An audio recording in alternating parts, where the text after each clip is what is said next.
Dear student, यहाँ पर हम बेसिक थ्योरी ऑफ गैल्वेनोमीटर पढ़ने जा रहे हैं। गैल्वेनोमीटर की इंटरनल कंस्ट्रक्शन, ये वर्क कैसे करता है। ये बेसिकली वर्क करता है deflection of A current carrying coil in magnetic field. ये नेक्स्ट कमिंग चैप्टर्स मैग्नेटिज्म का टॉपिक है। अभी हम सिर्फ इसकी ऊपर की वर्किंग देखिए। गैल्वेनोमीटर की एक खासियत होती है, ये गैल्वेनोमीटर का रियल डायग्राम है।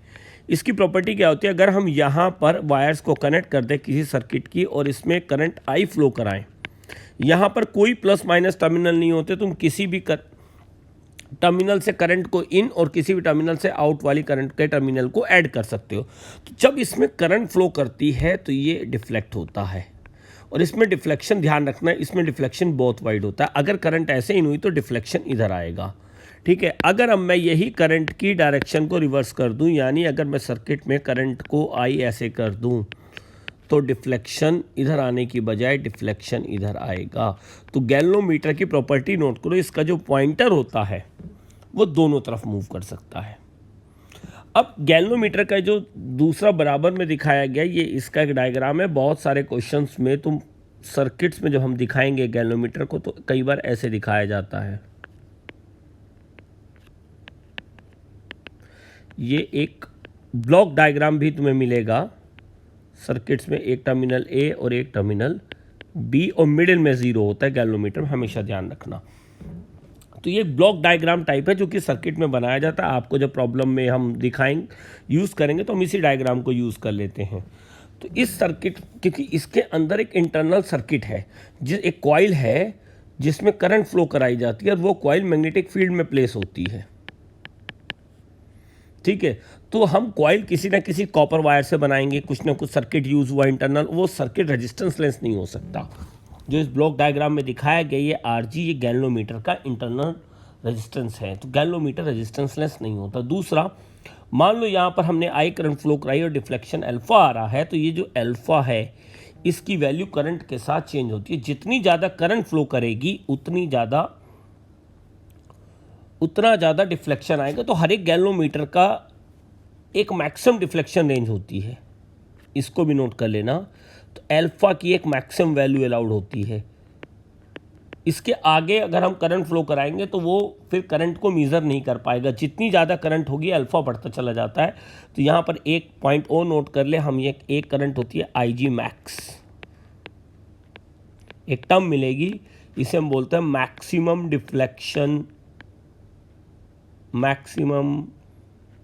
Deflection current. इसका मतलब क्या है कि जो भी गैल्वेनोमीटर का स्केल बना हुआ है, पॉइंटर अपनी मैक्सिमम वैल्यू पे चले जाए। इससे ज़्यादा करंट फ्लो कराने पर गैल्वेनोमीटर बेकार होता है, यूजलेस रहता। तो ये अल्फा जो है इसकी एक रेंज होती है, ये डिपेंड करता है स्केल के ऊपर। इसलिए गैल्वेनोमीटर की करंट की भी एक करस्पॉन्डिंग रेंज रहती है,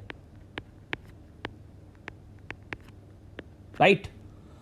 तो ये जो अल्फा है ये डायरेक्टली प्रोपोर्शनल टू आई होता है। तो अल्फा या थीटा जो भी कहें हम, अल्फा डायरेक्टली प्रोपोर्शनल टू आई, ये ध्यान रखना। ये प्रोपोर्शनलिटी का साइन है बीच वाला, दिस इज प्रोपोर्शनलिटी साइन। तो अल्फा किस पे डिपेंड कर रहा है, ये पॉइंट लिख लो, the deflection of pointer depends upon the current flowing in the galvanometer. अब अगर हम देखें तो यहाँ पर हम पहली टर्म डिफाइन करने जा रहे हैं, figure of merit of galvanometer. It is defined as the current which produces reflection of one scale division in the galvanometer and it is given by G is equal to I by alpha. देखो क्योंकि alpha आई पे depend कर रहा है, तो अगर हम देखें तो अल्फा, हम यहाँ से प्रोपोर्शनलिटी हटाएंगे तो एक कांस्टेंट जरूर आएगा। मान लो कांस्टेंट G है, तो बेसिकली तो ये कांस्टेंट G क्या हुआ, आई बाई अल्फा। तो अगर मुझे 1 डिग्री का डिफ्लेक्शन प्रोड्यूस करने के लिए जितनी करंट चाहिए, वो जो कांस्टेंट है उसका नाम दे दिया गया। जैसे कोई भी, जैसे हम बहुत सारे कांस्टेंट होते तो अलग अलग नाम देना था, तो उसे figure of merit of galvanometer कहते हैं, ठीक है। G की वैल्यू जितनी ज़्यादा होगी, G जितना स्ट्रॉन्ग होगा, ज़्यादा होगा, 1 डिग्री डिफ्लेक्शन प्रोड्यूस करने के लिए हमें उतनी ज़्यादा करंट की वैल्यू हमें चाहिए होगी। तो होप सो आप ये वाला पॉइंट, एक इंपॉर्टेंट पॉइंट, इसको नोट कर लो। अब हम बात करते हैं sensitivity of galvanometer. Her galvanometer sensitive कितना है। देखो कोई भी चीज़ सेंसिटिव करते हैं कि यार कोई कितना रिएक्शन दे रहा है। हम नॉर्मल बात में करते हैं तुम बहुत सेंसिटिव हो, तो उसका मतलब क्या होता है कि हम कितनी जल्दी रिएक्ट कर रहे हैं चीज़ों को। तो ऐसे ये है कि एक galvanometer is said to be sensitive if it is shows large scale deflection even when a small current is pass through it or small voltage is applied across it. एक छोटा सी वोल्टेज या current लगाने पर galvanometer के pointer में कितना deflection आ रहा है। तो I S is alpha by I यानी 1/G। जी जितना छोटा होगा उतनी कम करंट होने पे उतनी जल्दी डिफ्लेक्ट होगा। तो एक तरीके से current sensitivity inverse of figure of merit of galvanometer है। ये कांस्टेंट जितना छोटा होगा, क्योंकि अभी हमने क्या देखा कि जी जितना ज़्यादा होता है उतना ज़्यादा हमें करंट फ्लो कराना पड़ता है यूनिट डिफ्लेक्शन प्रोड्यूस करने के लिए। तो जी जितना छोटा होगा उतनी आसानी से कम करंट में भी गैल्वेनोमीटर डिफ्लेक्ट हो जाएगा। तो सेंसिटिव गैल्वेनोमीटर बनाने के लिए जी की वैल्यू छोटी ली जाती है। अब ये जी किन किन पैरामीटर पे, इंटरनल स्ट्रक्चर पे डिपेंड करता है, ये हम नेक्स्ट चैप्टर में सीखने वाले हैं। और हम जी की वैल्यू भी कुछ गिवन पैरामीटर्स के टर्म में निकालेंगे जो मैग्नेटिक फील्ड, कॉइल्स के टर्न्स और बहुत सारी चीज़ों पे डिपेंड करेगी। वोल्टेज सेंसिटिविटी, बट अब ऐसे करंट फ्लो कर रहे हैं तो एक यूनिट पोटेंशियल डिफरेंस अगर हम लगा दें तो कितना डिफ्लेक्शन प्रोड्यूस हो रहा है। तो V is equal to alpha, V S is equal to alpha by V. अब बट ऑब्वियस है कि अगर गैल्वेनोमीटर का रेजिस्टेंस RG है और हमने इसमें एक I करंट फ्लो कराई तो गैल्वेनोमीटर के अक्रॉस ये जो वोल्टेज आएगी VG, ये IRG होगी। और अल्फा यहाँ पर क्या लिया गया, अल्फा इस जब I करंट फ्लो कर रही है, मान लो पहले पॉइंटर 0 पे था, तो जितना डिफ्लेक्शन आता है बोथ साइड से, इधर डिफ्लेक्ट हो या इधर डिफ्लेक्ट हो, तो ये अल्फा मेजर होता है हमेशा डिफ्लेक्शन फ्रॉम 0 पोजीशन। तो अल्फा बाई VG यानी deflection of pointer divided by voltage across galvanometer. ये I यहाँ पर IG है गैल्वेनोमीटर करंट, ठीक है, और VG की वैल्यू IGRG है। अब अल्फा बाई IG या अल्फा बाई I को तो हम करंट सेंसिटिविटी डिफाइन करके आए हैं। तो अगर हम करंट सेंसिटिविटी IS को RG से डिफाइन कर दें, डिवाइड कर दें, तो हमारी वोल्टेज सेंसिटिविटी आ जाएगी VS,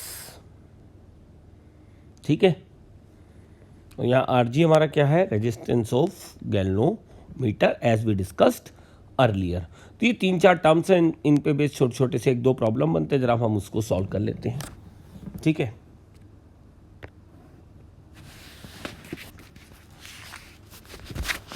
अभी एक बड़ा बेसिक क्वेश्चन दिया गया है, to increase the current sensitivity of a moving coil galvanometer by 50% is resistance is increased so that the new resistance become twice of initial resistance, by what factor voltage sensitivity will change. मान लेते हैं कि initially ये galvanometer था, जो initial हमारा galvanometer है, कुछ डायग्राम बना लेते, ये एक रेजिस्टेंस होगा RG, ठीक है, और हमने I करंट फ्लो कराई और ये अल्फा डिफ्लेक्ट हो रहा है। तो इसकी इनिशियल करंट सेंसिटिविटी IS की वैल्यू क्या होगी, अल्फा बाई RG, या R कह लेते हैं शॉर्ट में, let's say RG is R। और वोल्टेज सेंसिटिविटी VS क्या आएगी, IS बाई R। अभी हमने ये डिस्कस किया है relation between voltage sensitivity and current sensitivity. अब हमने करंट सेंसिटिविटी को 50% बढ़ा दिया, तो नई IS डैश कितनी होगी, 3/2 टाइम्स ऑफ IS। तो नई voltage sensitivity V dash S, IS dash by R dash. R dash is new resistance और न्यू रेजिस्टेंस ट्वाइस हो गया है। और IS डैश की वैल्यू क्या है, 3IS/2 डिवाइड बाई 2R। तो ये हो गया 3IS/4R, यानी 0.75। और IS/R पुरानी वोल्टेज सेंसिटिविटी है। तो basically voltage sensitivity will decrease by 25%, simple, this is the answer. एक प्रॉब्लम हम और देखते हैं गैल्वेन इसी तरीके की। एक galvanometer needs 50 millivolt for full scale deflection और 50 डिवीजन्स, यानी ये कहना चाह रहा है कि ये 0 है और यहाँ पर इस तरीके से ये जो डिवीजन है टोटल 50 डिवीजन्स है, और 50 मिली वोल्ट पर ये फुल स्केल डिफ्लेक्शन आ जा रहा है।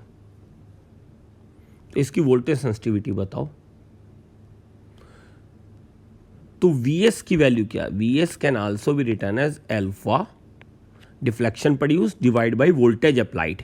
ये जो अल्फा बाई वी में होता है, ये फार्मूला ध्यान रखना। यहाँ पर अल्फा क्या है? Deflection of the deflection produce in the pointer divide by voltage. तो अल्फा को मैं यहाँ रेडियन ना लेकर 50 डिवीज़न ले रहा हूँ। वैसे डिग्री में दिया रहता तो 1 डिवीज़न कितने डिग्री का ये तो दिया है, तो हम यहाँ पर 50 डिवीज़न ही यूज़ कर लेंगे। तो सेंसिटिविटी डिवीज़न पर वोल्ट में आ जाएगी। तो 50 division divide by 50 milli volt.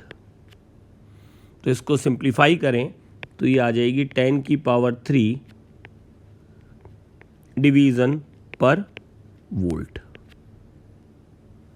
ठीक है, तो ये हमारी वोल्टेज सेंसिटिविटी आ गई।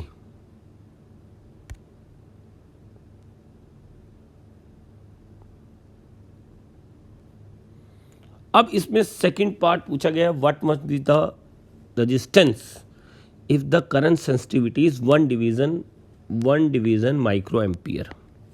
पता है कि Vs की वैल्यू क्या थी? Is by Rg। तो Rg की वैल्यू क्या आएगी? Resistance of galvanometer Vs by ये वैल्यू हमारी कितनी आएगी? Rg की वैल्यू आएगी Is डिवाइड बाई Vs। और Is की वैल्यू हमें दी गई है 1 डिवीज़न पर माइक्रो एम्पियर डिवाइड बाई 10 की पावर 3 डिवीज़न पर वोल्ट, यानी ये हो गया 10 की पावर 6 डिवीज़न पर एम्पियर टू 10 की पावर 3 डिवीज़न पर वोल्ट। तो इसको अगर हम सिंप्लीफाई करेंगे तो Rg का आंसर आ जाएगा 1000 ओम। काफ़ी हाई रेजिस्टेंस का ये गैल्वेनोमीटर है, इतना होता नहीं है जनरली, तो बस जस्ट एक न्यूमेरिकल था। तो ठीक है, तो ये हमारा जो एक बेसिक टॉपिक था वो कंप्लीट हो गया। अब हम देखेंगे कि गैल्वेनोमीटर से एमीटर और वोल्टमीटर कैसे बनाया जाता है।